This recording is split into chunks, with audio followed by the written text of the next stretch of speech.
नमस्कार, मैं हूं आपके साथ निलोफर अंसारी और आप देख रहे हैं सच की परछाई न्यूज। आइए नजर डालते हैं आज की बड़ी खबर पर। बिजनौर के धामपुर थाना क्षेत्र से एक सनसनीखेज मामला सामने आया है। दुर्गा विहार फेज 2 स्थित गुंगा नंगला कॉलोनी में रहने वाले राम कुमार प्रजापति और उनके बेटे शिवम प्रजापति को पुलिस ने शांति व्यवस्था भंग करने की आशंका में गिरफ्तार किया है। पीड़ित अवनीश कुमार का आरोप है कि उन्होंने राम कुमार से मकान खरीदा था। सभी बैंक लोन और बिजली बिल चुकता करने के बावजूद रामकुमार और उनकी पत्नी रुक्मणी मकान खाली करने को तैयार नहीं थी। विवाद बढ़ने पर रामकुमार और शिवम ने मकान मालिक और उसके परिजनों से गाली गलौज की, मारपीट की धमकी दी और आत्मदाह करने की चेतावनी भी दे डाली। सूत्रों के अनुसार रामकुमार ने तहसील परिसर में आत्मदाह करने और खुद को झूठे मुकदमे में फंसाने की धमकी दी, जिससे माहौल तनावपूर्ण हो गया। पुलिस ने मामले को गंभीरता से लेते हुए धारा 170, 126, 135 बीएनएस के तहत कार्रवाई की और दोनों आरोपियों को न्यायिक अभिरक्षा में जेल भेज दिया। रामकुमार प्रजापति पहले भी मिलावटी मावा बेचने और लाखों रुपए के लेन देन को लेकर विवादों में रह चुके हैं। फिलहाल पुलिस मामले की जांच कर रही है। मेरा नाम अतुल कुमार है। अतुल जी, आपके ऊपर राम कुमार प्रजापति हैं दुर्गा विहार फेज 2 में, इन्होंने आरोप लगाया है कि आपने जबरन मकान पर कब्जा कर लिया। क्या कहना चाहेंगे आप इसमें, क्या कहना है आपका? मेरे बड़े भाई अवनीश कुमार ने 26 मार्च 2021 में यह मकान का बैनामा कराया 14,35,000 रुपये, जो हमने पेमेंट अपने SBI अकाउंट से रुक्मणी को अकाउंट में दिए। रुक्मणी ने बैनामा होने के बाद मकान इनकम्प्लीट था, आज भी इनकम्प्लीट है। मकान में कुछ दिन रहने के लिए कि जब लोग हम नया मकान देख ले में, उसके लिए उसने मकान में रहने के लिए हमसे बोला कि हम रह ले में कुछ समय के लिए। हमने कही चलो रह लो। उसके बाद मुझे कुछ समय बाद पता चला कि PNB मेन ब्रांच से इन्होंने हाउसिंग लोन ले रखा। मैं मेन ब्रांच गया PNB, मुझे वहाँ अकाउंट दूसरे अकाउंट का डिटेल नहीं मिल पाई, ना उन्होंने मुझे बताया। फिर मुझे किसी से फिर पता चला कि इस पे कोई लोन है, तो मैंने और बैंक से पता कराया तो पता चला इसके एक डेयरी की दुकान है, उस पर इसकी CC लिमिट बनी हुई है, वो लोन है। फिर उसके बाद मुझे एक दिन अखबार में प्रकाशित होया कि इस मकान का नीलामी हो चुकी है और अखबार में टाइम्स ऑफ इंडिया और अमर उजाला में विज्ञप्ति निकली। जब मैंने विज्ञप्ति देखी तो हम बैंक गए। हमने बैंक से कहा कि साहब ये मकान तो हमारे पास रजिस्ट्री है, हमने 2021 में इस मकान को ख़रीद लिया। उन्होंने कहा ये मकान तो हमारे यहाँ मॉर्गेज है और आपको कैसे बेच दिया। मैंने जब अकाउंट डिटेल निकलवाई तो इसके लगभग 10 लाख रुपए हाउसिंग लोन और इसकी डेयरी पे जो दुकान है इसकी पोस्ट ऑफिस के पास, उस पर मुद्रा लोन 5 लाख रुपए का और जिस पे ब्याज सहित 8 लाख थे, 18 लाख रुपए का लोन था।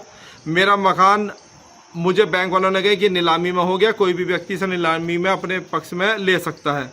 मैंने इससे कही तो इसने पैसा जमा नहीं करा। मैंने दोनों लोनों का पैसा अपने अकाउंट से जमा करा। अपने अकाउंट से जमा करने के बाद जो दस्तावेज बैंक में जमा थे वो इस व्यक्ति को मिले, जिसमें नक्शा था और पुराना बैनामा था। इस व्यक्ति ने मुझे हुई हाथों हाथ बैंक में कागज़ दे दिए, मेरे पास है। फिर मैंने इससे कही कि भाई तुम पैसे दो मेरे और इस मकान को खाली करो।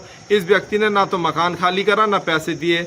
मैंने धामपुर थाने में एक प्रार्थना पत्र कोतवाल साहब को दिया। उन्होंने इन्हें बुलाया थाने में, हमारी आमने सामने बैठ के बात हुई, सारे दस्तावेज चेक हुए, मगर इसके पास कोई ना तो दस्तावेज थे ना इसके पास कुछ था और ये वहाँ से कोई असंतुष्ट जवाब देके वहाँ से चला पड़ा। तो इसका बैनामा है आपके पास? मेरे पास इसका ओरिजिनल बैनामा है। इससे पुराना वाला बैनामा भी मेरे पास है। इसका विनिर्मित क्षेत्र का नक्शा मेरे पास है। मैंने जो लोन जमा करे उसकी नोटबुक मेरे पास है। फिर मैंने एक प्रार्थना पत्र कप्तान साहब को दिया कि साहब मेरे साथ ऐसा धोखाधड़ी हो गया।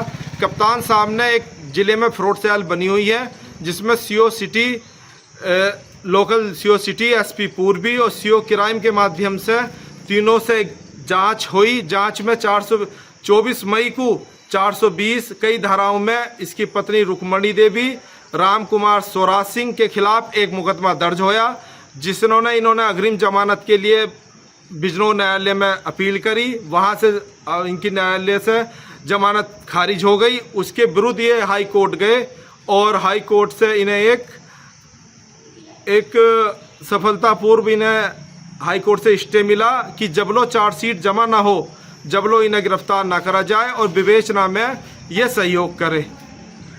इसके चक्कर में ये मुझ पर बार बार दबाव, क्षेत्रीय दबाव, लोगों से मुझे पर्सनल टॉर्चर कर रहे हैं कि आप इस मुकदमे को वापसी ले लें, ना तो हम तुम्हें इसमें आपको गलत मुकदमा फंसा देंगे। और मेरे भाई के खिलाफ ये सूदखेरी न्यूज में फ्रॉड गर्दी क्या क्या चीज़ ये न्यूज, जबकि कल परसों मुझे ज्ञात होया कि ये डेयरी का काम करता है और मावा मिलावट में परसों NBW में यह जेल गया और संडे के दिन शाम को फिर न्यायालय से छूट के आया।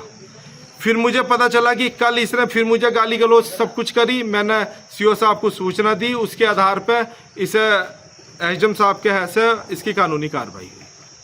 उसके बावजूद भी आज न्यूज़पेपर के माध्यम से इसकी पत्नी और इसकी बेटी बाहर है, वो मुझे बार बार यही कह रहे हैं कि हम तुम्हें बलात्कार में फलाने में हम तुम्हें बर्बाद कर देंगे, इसमें फंसा देंगे, हम ये कर देंगे। ये मेरी पीड़ा है। इसलिए मैं चाहता हूँ कि मेरे भाई मेरे परिवार को बहुत परेशानी है, हमें इस दिक्कतों से सामना करना पड़ रहा है। इसलिए बार बार मुझे कानून से, सभी लोगों से, मीडिया बंधु से, सभी से यह मुझे निवेदन है कि इसमें मेरी मदद करी जाए और मेरा सहयोग करा जाए। फिलहाल के लिए इस खबर में इतना ही। देश और दुनिया से जुड़ी हर खबर देखने के लिए हमारे चैनल सच की परछाई न्यूज को लाइक करें, सब्सक्राइब करें और हाँ, वीडियोस को शेयर करना ना भूलें। नमस्कार।